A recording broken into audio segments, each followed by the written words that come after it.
प्रिय विद्यार्थियों, आज हम माइकोप्लाज्मा के बारे में अध्ययन करेंगे। माइकोप्लाज्मा की खोज ई नॉकार्ड एंड पी रुस्का नामक दो फ्रांसीसी वैज्ञानिकों ने प्लूरोन्यूमोनाई से पीड़ित जंतुओं के प्लूरल द्रव के अध्ययन से इन सूक्ष्म जीवियों की खोज की तथा इन्हें प्लूरोन्यूमोनाई लाइक ऑर्गेनिज्म PPLO के नाम से पुकारा। बाद में वैज्ञानिक नोबिक ने 1929 में इनका नाम माइकोप्लाज्मा वंश दिया, जिसके लक्षण निम्न प्रकार हैं। ये सूक्ष्म जीव हैं जो स्वतः वृद्धि एवं जनन की क्षमता रखते हैं। ये एक कोशिकीय अचल प्रोकैरियोट होते हैं तथा प्राय गोलाभ अथवा अंडाकार समूह बनाते हैं। ये मिट्टी, वाहित मल, सड़े गले पदार्थों तथा पौधों व प्राणियों में पाए जाते हैं। ये बहुरूपी जीव हैं जो गोलाभ, तंतुल, ताराकार अथवा अनियमित पिंड के रूप में मिलते हैं। इनका रूप प्राय संवर्धन माध्यम की प्रकृति पर निर्भर करता है। ये परजीवी अथवा मृतोपजीवी हैं। इनका आकार 100 से 500 नैनोमीटर तक होता है तथा इन्हें जीवाणुज फिल्टर से नहीं छाना जा सकता है। इनमें दृढ़ कोशिका भित्ति का अभाव होता है। इनका कोशिका द्रव्य लिपोप्रोटीन की एकक झिल्ली से ढका होता है। इसमें दोनों प्रकार के न्यूक्लिक अम्ल DNA लगभग 4% तथा RNA लगभग 8% पाए जाते हैं। कोशिका द्रव्य में राइबोसोम्स भी पाए जाते हैं, जो अमाप में जीवाणु की राइबोसोम से समानता दर्शाते हैं। यह कोशिका भित्ति पर क्रिया करने वाले एंटीबायोटिक जैसे पेनिसिलिन, वेनेकोमाइसिन, सेफेलोरिडीन आदि से प्रभावित नहीं होती हैं, परंतु उपापचयी प्रक्रियाओं को प्रभावित करने वाले प्रतिजैविक जैसे टेट्रासाइक्लिन इन्हें प्रभावित करते हैं। ये ग्राम अभिरंजन के प्रति अनुक्रिया प्रदर्शित नहीं करते हैं, अर्थात ये ग्राम नेगेटिव होते हैं।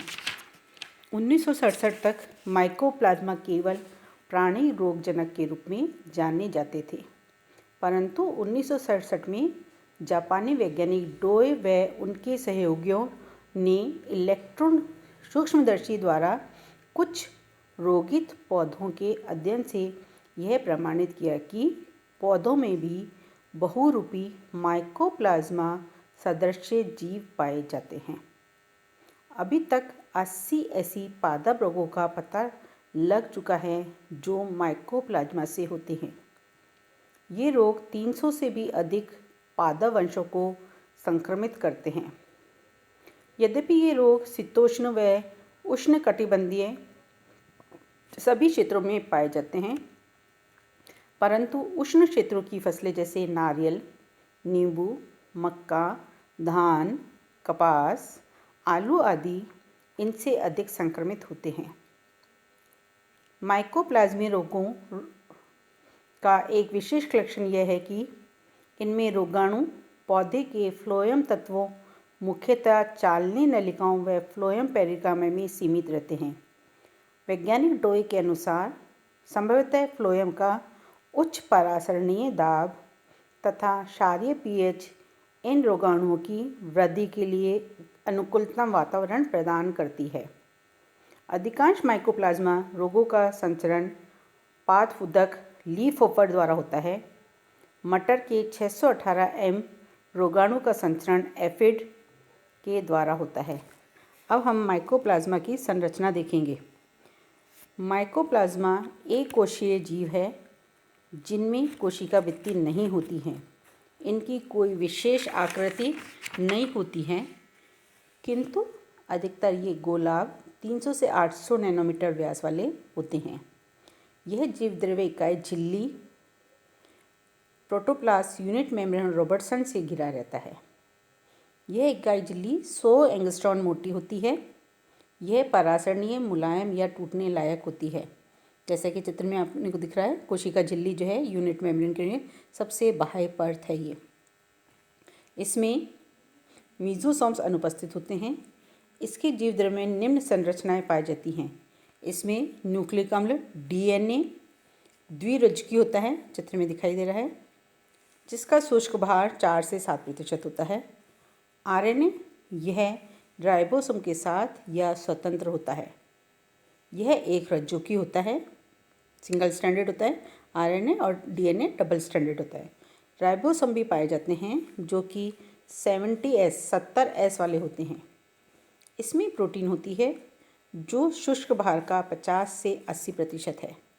वसीय अम्ल कोलेस्ट्रॉल के रूप में होते हैं। मेटाबोलाइट्स में ये माइकोप्लाज्मा में लगभग 40 एंजाइम द्वारा उत्प्रेरित क्रियाएं होती हैं और इसमें रिक्तिकाएँ भी पाई जाती हैं। कुछ इसमें ग्रेन्यूल्स पाए जाते हैं। तो माइकोप्लाज्मा की जो कोशिका है का ये इलेक्ट्रॉन सूक्ष्म चित्र है, ये एक कोशिकीय होती है। अब हम देखेंगे माइकोप्लाज्मा में जनन। जनन के बारे में ज्ञात नहीं है। मोरविट्ज एंड टॉर्टिलोटी 1962 में इलेक्ट्रॉन सूक्ष्मदर्शी द्वारा संवर्धित माइकोप्लाज्मा में जनन क्रिया का अध्ययन किया। प्रजनन दर तीव्र होती है, 1 से 3 घंटे में ही यह पूरी हो जाती है। माइकोप्लाज्मा में जनन जो है सामान्यतः कायिक जनन के रूप में होता है। पहला जनन जो होता है विखंडन या फ्रेगमेंटेशन। विखंडन तंतुनुमा कोशिकाएं मूल तंतु से टूटकर अलग हो जाती हैं तथा विकसित होकर नए तंतु बनाती हैं। दूसरे प्रकार का जनन है द्विखंडन या बाइनरी फिजन।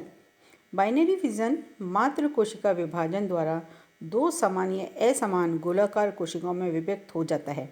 इसके अंदर जो एलिमेंट्री बॉडी है वो एलिमेंट्री बॉडी सबसे पहले आकार में वृद्धि करती है और आकार में वृद्धि करके बीच में से ये आपस में श्रिंक होने लग जाती है और श्रिंक होने के बाद ये 2 डॉटर सेल्स के अंदर डिवाइड हो जाती है।